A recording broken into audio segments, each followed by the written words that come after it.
Hey people, it's the early hours of the morning, so I won't make this video too long, because I'm quite tired. But I think it's an interesting subject, and for that reason I want to upload this now, whilst the sort of ideas are fresh in my mind. I've just watched an interesting online video from PBS about Chinese youth, and how they are being influenced by Western culture, how they have an interest in Western culture, and this sort of fusion between East and West. It's quite an interesting concept. First of all, I'm going to China next month. I may have mentioned that in other videos. I'm an English teacher, and I'll experience firsthand Chinese culture and everything that entails. Um, so for now, I can only speak really of my perception firsthand of Chinese culture in the West.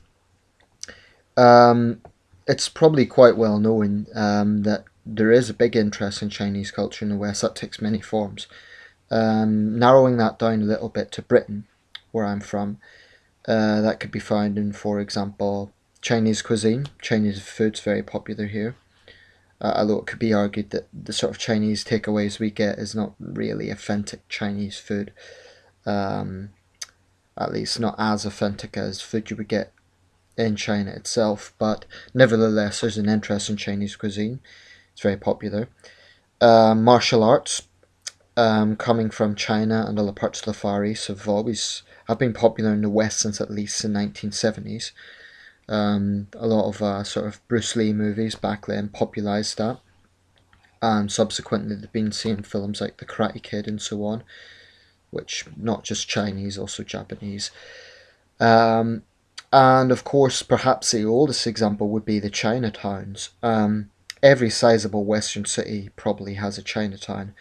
In the UK alone, we have Chinatowns in London, Birmingham, Sheffield, Newcastle, I think Cardiff, Manchester, Liverpool, and Edinburgh. So at least 8 Chinatowns, and there's probably more that I haven't mentioned. Even in my city, Sunderland, we don't have any official Chinatown, but there is a sort of a growing number of Chinese shops. I know at least 4, and Sunderland's quite a small city. So you can see Chinese culture everywhere.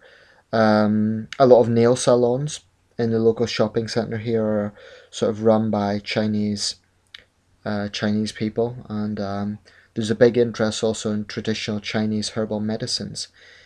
Um, Chinatowns are a very good example of Chinese culture being sort of let's say apparent in the West. San Francisco, of course, has a very famous Chinatown. Um, but I believe Western culture in the East is perhaps a more recent phenomenon. I read something interesting recently about a Euro street that was opened it was either Shanghai or Beijing, and this is basically a street dedicated to European culture, and that narrows down to several European countries: Germany, Spain, Denmark, Ireland, the UK, and that was quite interesting for me. I guess it's the equivalent there of the Chinatowns here. Um, and there's other examples. I mean, young Chinese people are very interested in Western style pop music. And if you listen to Chinese pop, in my opinion, it's very similar to Western pop. The only difference really is the language. The style and the actual tune, it could not be more different than traditional Chinese songs. Personally, I prefer traditional Chinese songs because to me, Chinese pop is just like Western pop with the Chinese language. And then you have other concepts like China's Got Talent, which is pretty much just like Britain's Got Talent, and I've been told by my Chinese friends there's many similarities to Western reality TV. I've mixed views on this. I do think it's important that China opens itself up to the world. Um, if China's becoming more multicultural in that sense, that's not necessarily a bad thing. With multiculturalism, and I've mixed views on this, but I do believe it does encourage tolerance to some extent. I'll make another video specifically what I think about multiculturalism, so don't take everything I'm saying in this video literally, because I'm just sort of running off thoughts here, and it's not. This isn't everything I think about multiculturalism, but I'm just throwing out ideas. Um, I do think it's important that China is becoming more open to the world, because China is a very important country in the world, and it's certainly a healthy thing, because that in itself reduces xenophobia. It makes China a more tolerant society, and that's a good thing. And likewise, I believe, for example, the Chinatowns in our society enriches our society. Although, again, like I say, I'm going to make another video about multiculturalism because it is a complex subject. Um, and it's, China has a reputation for being a homogenous society, i.e., very dominant with Chinese ethnicity, but it should be pointed out that China is a lot more diverse than Japan or South Korea, in the sense that, for one thing, China has 56 ethnic groups, whereas in China and Korea, it's largely homogenous. Um, and that's a significant factor. Also, since the 1980s, with the economic reforms, there has been a tolerance, even from the Communist Party, for Western culture. More so, certainly not from a political perspective. I mean, any sort of democratic moves have been sort of put down. But leaving aside politics, things like harmless pop videos and so on, for the most part, have been tolerated. Um, Although the Chinese government still censors how much Western culture can be in China. I think they only permit 10 foreign films a year. Um, and not so long ago, there was sort of private letters from Hu Jintao, the former Paramount leader, former party secretary, um, stating that he believed there was too much Western culture in China. And there was also the infamous incident where a Chinese presenter, um, and it's really going to bug me because I can't remember the guy's name off the top of my head. But anyway, yeah, Yang Rui. He's a presenter on the English language version of CCTV 9. He's a presenter of Dialogue, political correspondent. He's a high level Chinese TV presenter. And there was a while back where there was some Westerners in Beijing behaving badly, and as a result of that, this guy was basically made a very xenophobic rant in which he claimed that all Westerners are snakes who should be trampled, or something to that effect. But it was a very vitriolic, very xenophobic statement in which he was basically tarring all Westerners with the one brush. Um, and that got to be fair, a lot of Chinese netizens criticise him for that. They said it was irresponsible and so on, and I agree with that. In the West, he absolutely would have been fired. If you had a Western TV presenter say something like, "Oh, there's too many Chinatowns in the West, we need to throw out the Chinese," they would have been fired for inciting racial hatred. So I do think that overall, certainly at government level, there's more tolerance in the West still. But socially, I believe the Chinese people are good people.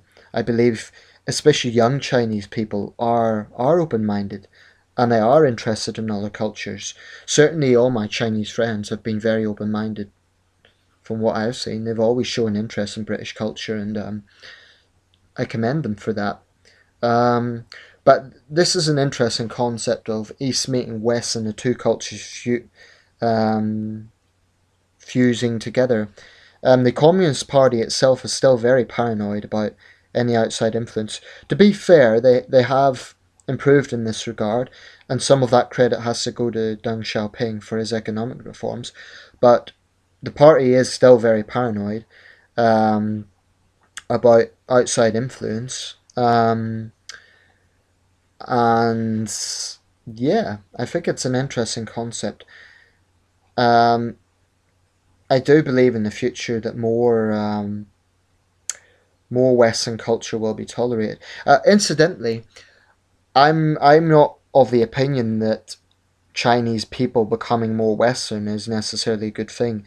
I'm very critical of the Communist Party, as you will have seen from other videos, but that does not mean there's a misconception here.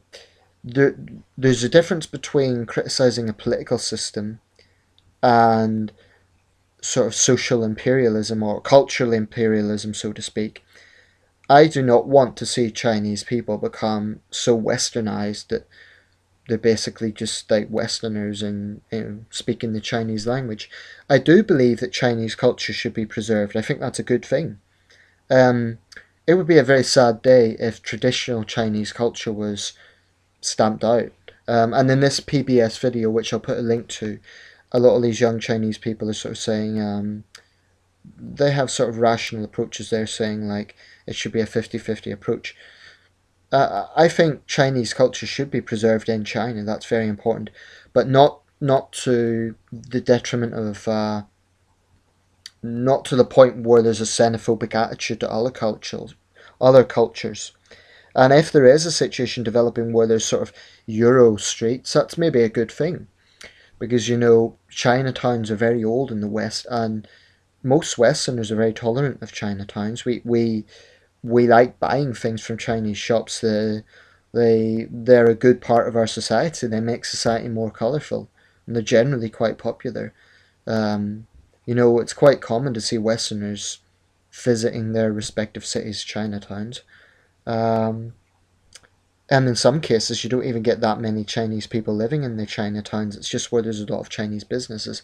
But basically, in summary, what I'm trying to get at is I believe we live in an interconnected world, and globalization should never sort of trample on local culture. It should never dominate over local culture. But at the same time, um, if you look at society like North Korea, which is completely closed off, that's a very, very repressive society, and that's not healthy for anyone. China, even China, which is a one-party state, is not comparable to the sort of situation you have in North Korea. And that is a positive testament to how far China has come. Now, when I go there for the first time, I'm sure I'll learn things I don't know at the time of uploading this video, things which will be interesting for me. And I do intend to make videos when I come back.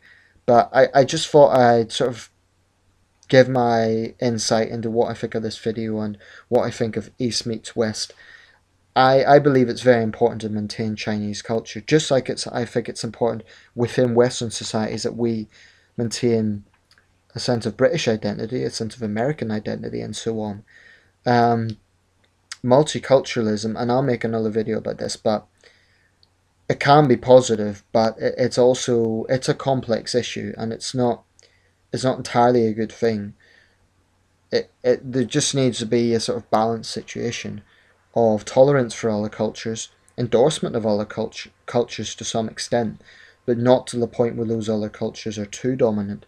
So I don't actually want to see a situation where China just looks like the West. That's not what being critical of the CCP is all about. I'm very critical of one-party rule in China, but that doesn't mean I'm expecting China to become a clone of the USA. To me, that would be very depressing. China is China, and it must remain China culturally. But there is a big difference between culture and political system. Um, yeah, I'll leave it there for now because I'm quite tired. But there's a lot of angles to take with this, and yeah, let me know your thoughts. In conclusion, I believe that it's important that there's some degree of tolerance for other cultures. But in this whole East-West experiment, it has to work both ways. I mean, we live in an interconnected world, and China has to be prepared for that level of globalization. So if its young people are becoming interested in Western culture, that's a good thing in my opinion. But that doesn't mean that I think Chinese culture should be sort of eradicated. And although I do think Hu Jintao's comments were very not worthy of a world leader, very undiplomatic and exaggerated. It was a statement based on paranoia. So I'll leave it there. Okay, good night.